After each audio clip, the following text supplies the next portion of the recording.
We have all experienced a moment when a shift occurred, something that stopped us in our tracks and created a moment that led us to change direction, experience an awakening, or brought us much needed clarity.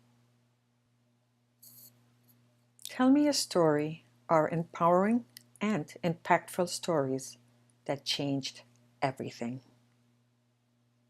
Join our host, Karina Felix, as she creates space for you to tell your story.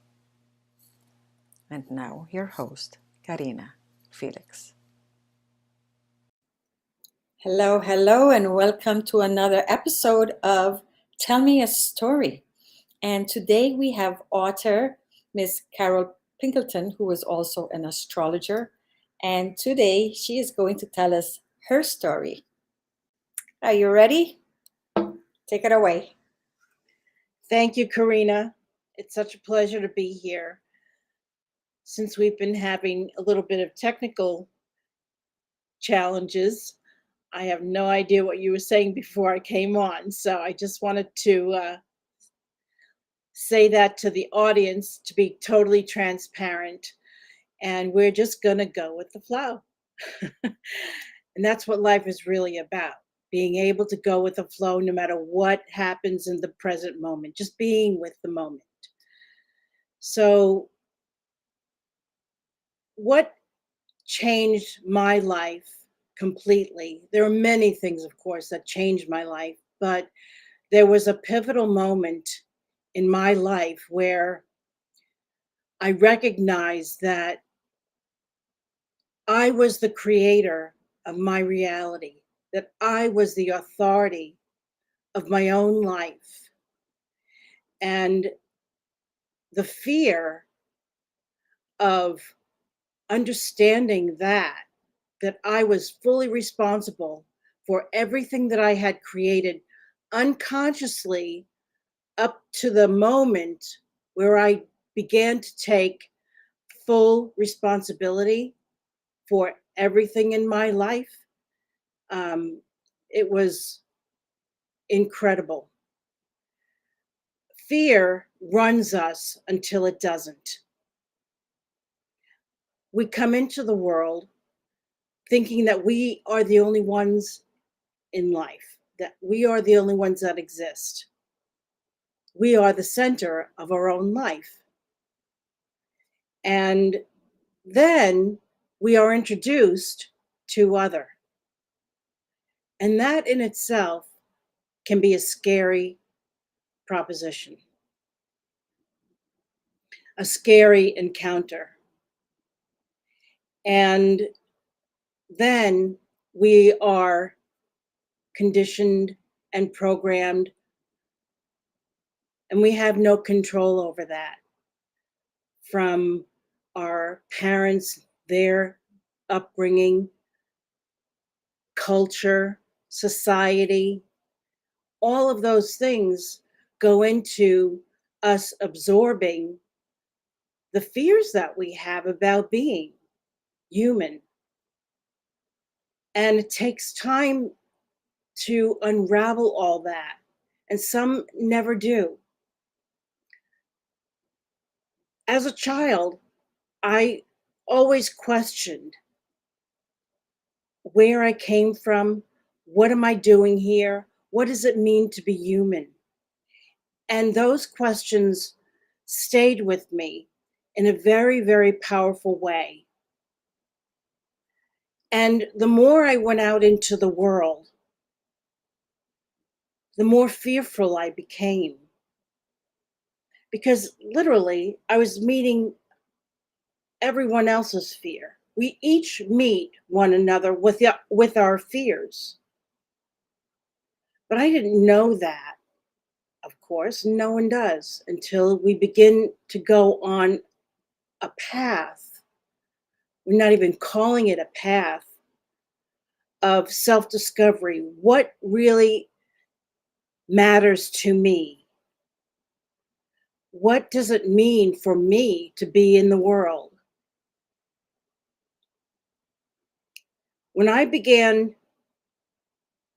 taking a really deep look into my fears, my life began to change.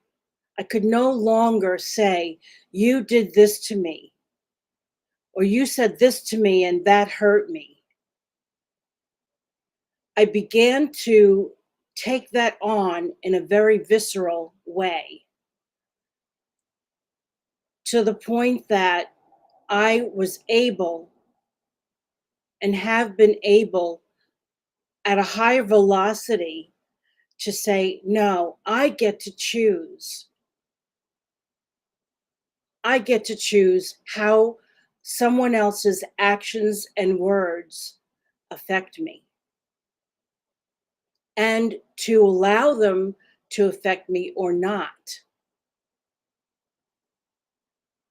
That's huge, because when we can break down our own walls of fear, we can actually begin to see the walls of others' fears. And we can begin to meet them where they are without our own feels getting into the mix. There was a time when I stood in my room, and I remember this so very clearly.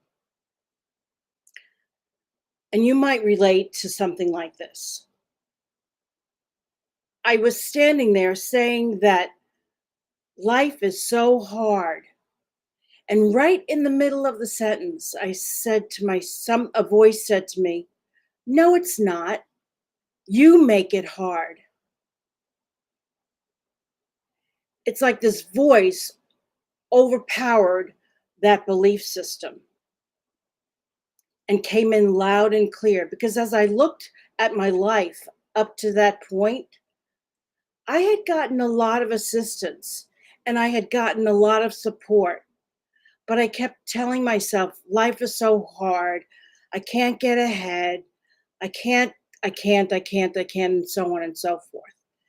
Until all of a sudden, this loud voice said, "No, you make it hard." And that was a very pivotal moment in my own journey as well. Because then I began to see all the evidence of where I had been helped, of how I had been supported. And I stopped saying that to myself. And I went deeper into my journey to appreciate and accept and stop resisting the actual assistance and support that I was getting.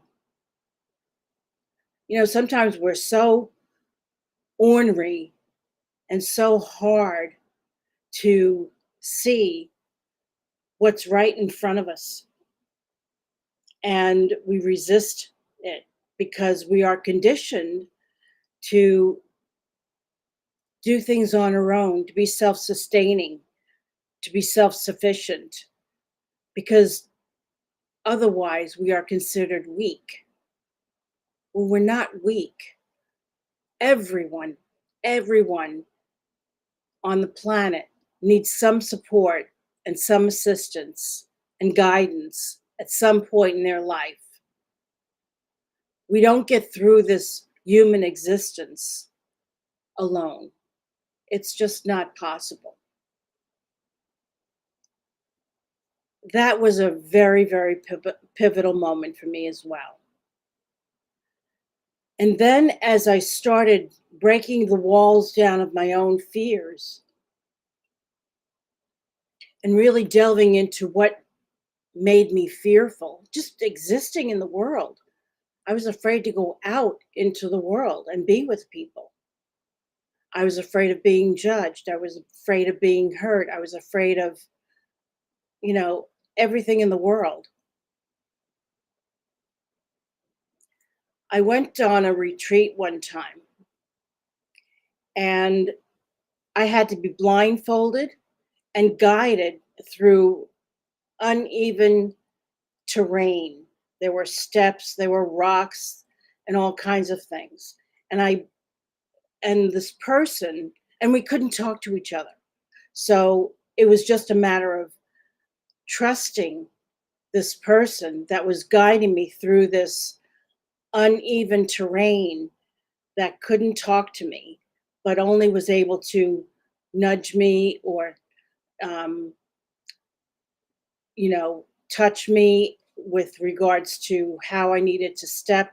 It was really an amazing experience because it enabled me to just fully be present in the moment with this person, to be prepared to feel or sense her guidance. And that was another pivotal moment in allowing myself to be guided, in allowing myself to be assisted when I had no clue what was coming next. It was the first moment that had me take a look at the fears of the unknown. Most of our fears is about not being able to control what's coming next, right? We can never do that.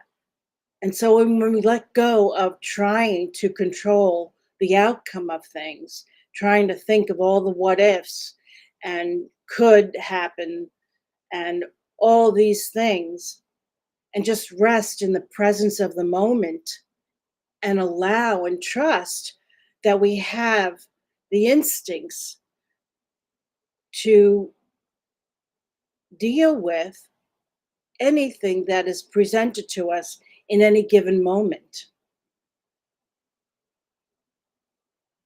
When we rest in the groundlessness of life that it really is,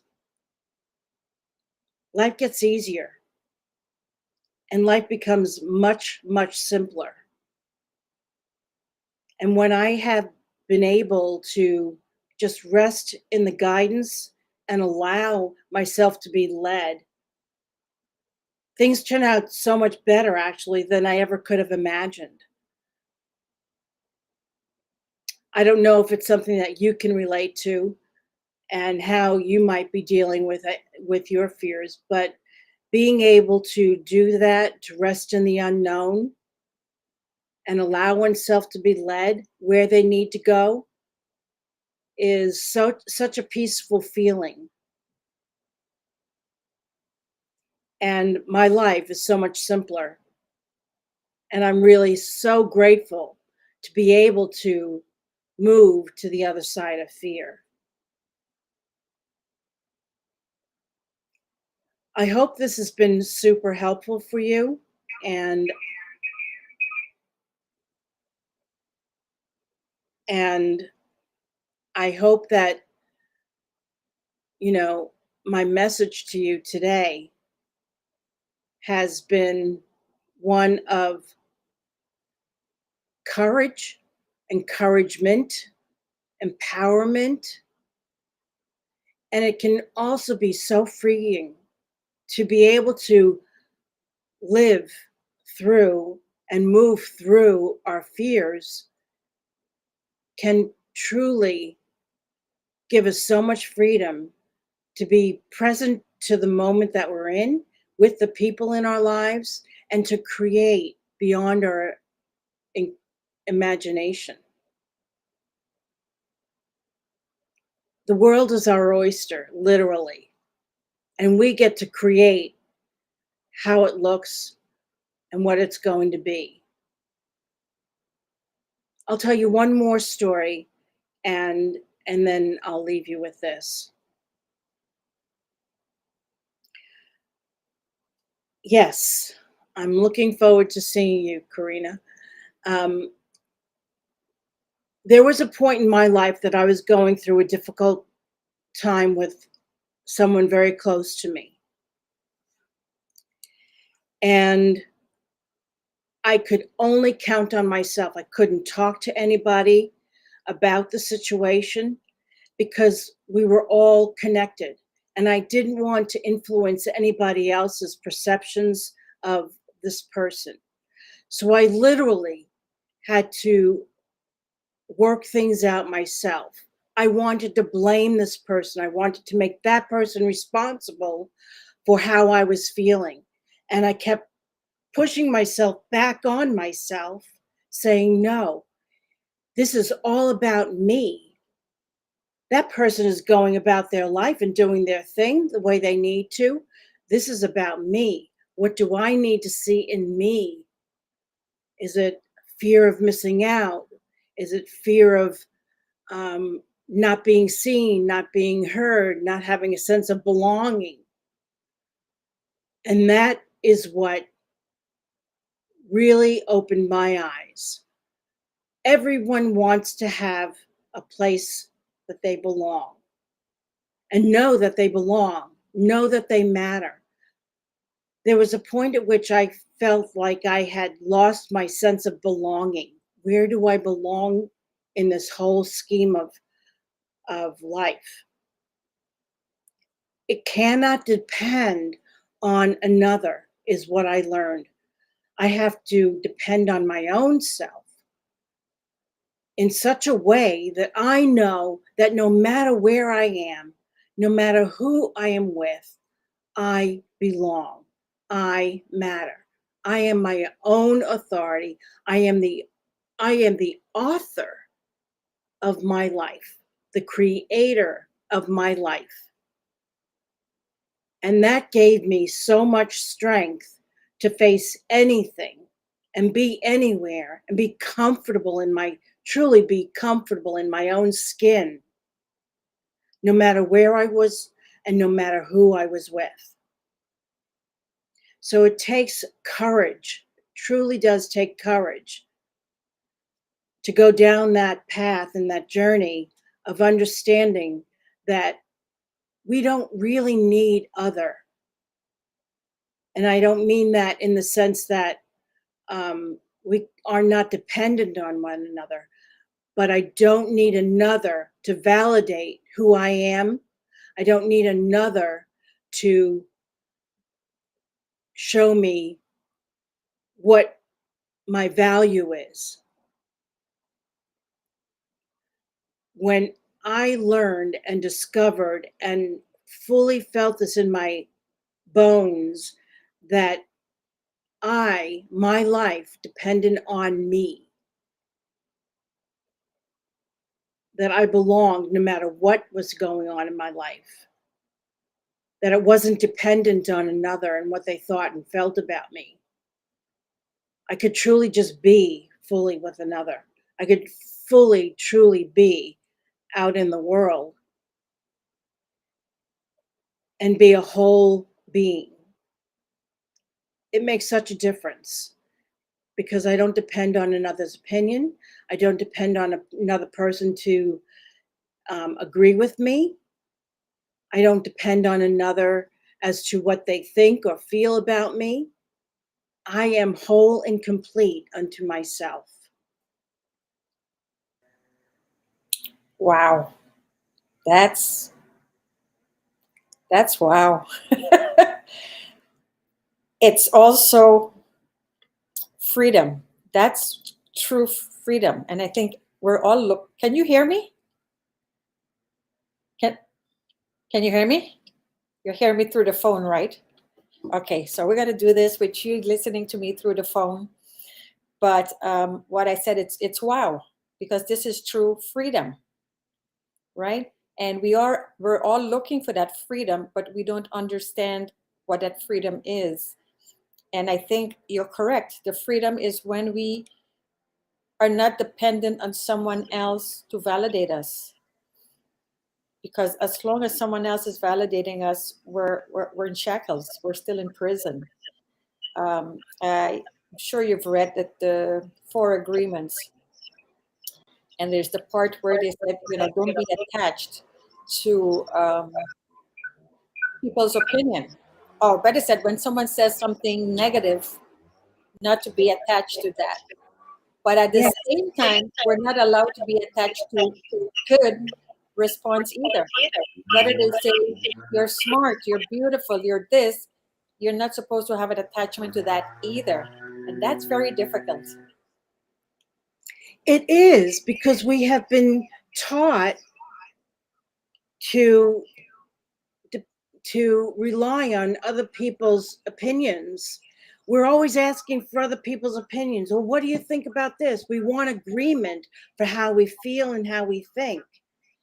And when that happens, then we forget about who we are. We forget about what is valuable to us at an individual level.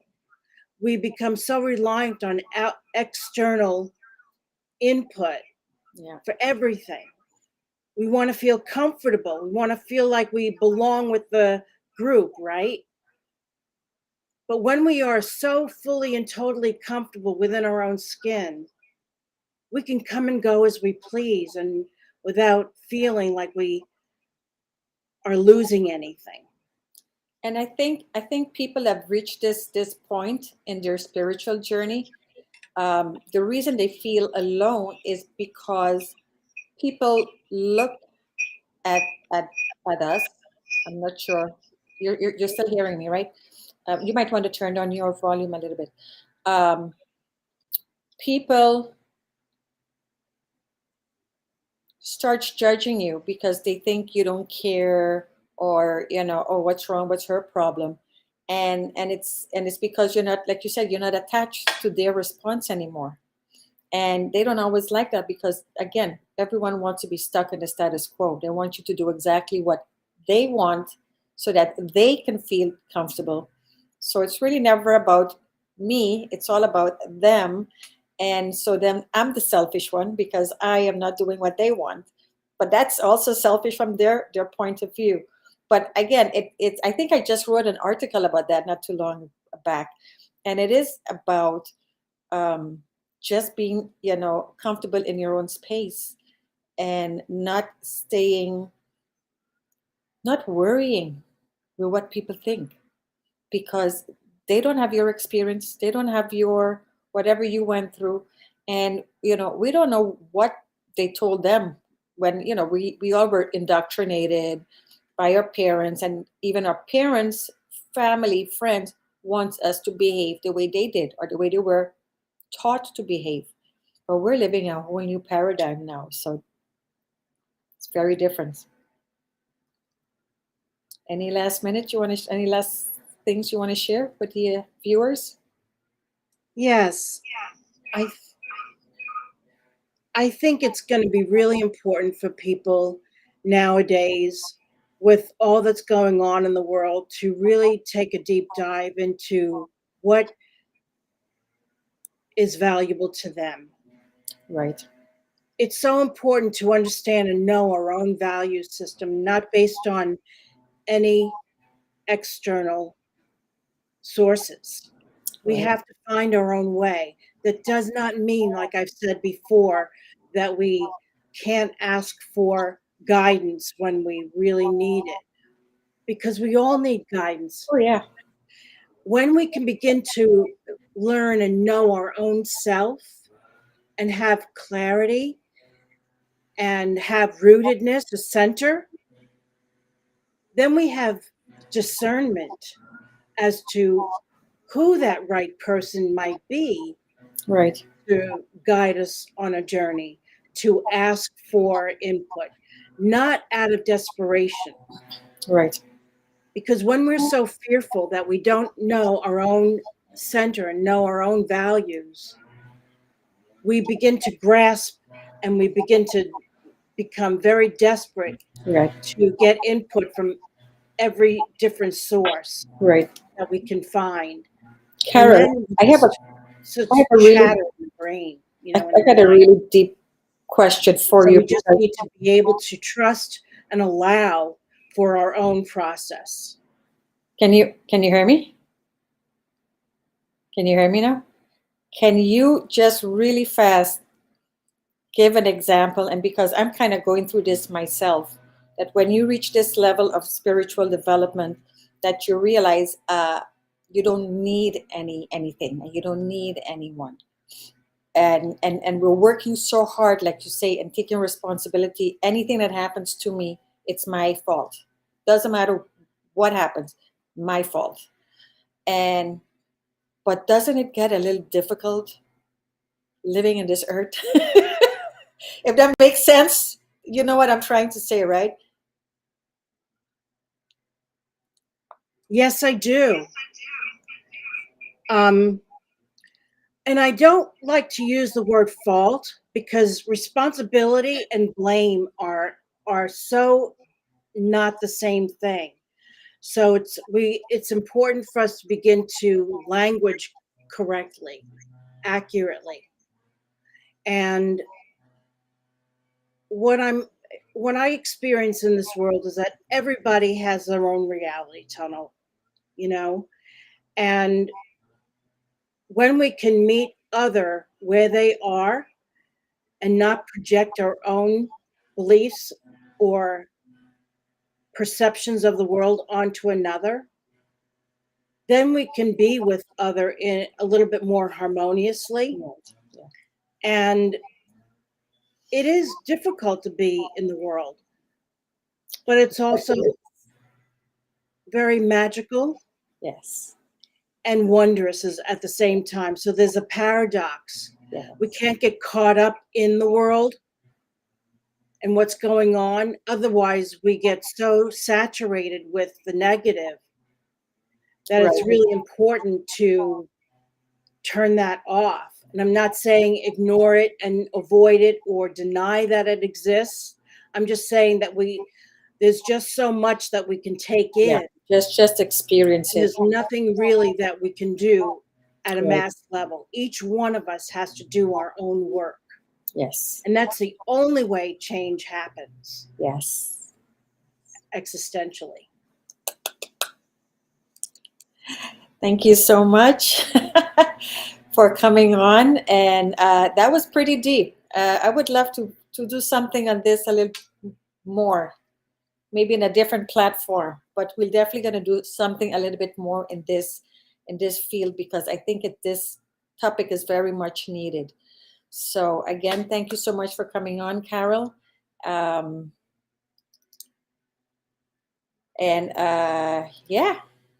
thank you so much for being here at Tell Me a Story. And what a story that was today. So thank you again, Carol Pinkleton, and thank you to everyone that has our viewers. And of course, all of our shows can be seen on tv.aphedianinc.com. And see you guys soon. Bye. Thank you for watching Tell Me a Story.